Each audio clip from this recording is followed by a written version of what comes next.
मराठ्यांना सांगून ठेवतो आजपासून, अजिबात प्रचाराला जायचं नाही कोणाच्या, अजिबात सभेला गर्दी करायची नाही कोणाच्या.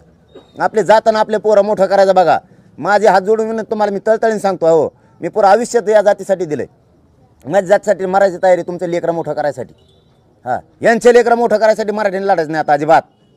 कोणी उमेदवार द्या मी, तुम्ही त्याच्याकडून कामं नका करून घेऊ. मला मग त्यांनी काम नाही सांगितल्यावर ऐकल्यावर मला विचारायला मी कोणत्या जातीचा उमेदवार देऊ तो मराठ्यांनी ह्यावेळेस निवडून द्यायचा. राखीवचे सगळे सीटं मराठ्यांनी यावेळेस निवडून द्यायचे, पण आपण सांगितलेले आपल्या विचाराची पुरे. कारण प्रत्येक जागेवर 1,90,000 70,000 आपण आहेत. निर्णायक मतदान आपलं आहे. जो राखीवचा आपल्या बाजूनं राहील त्याला निवडून द्यायचं मराठ्यांनी.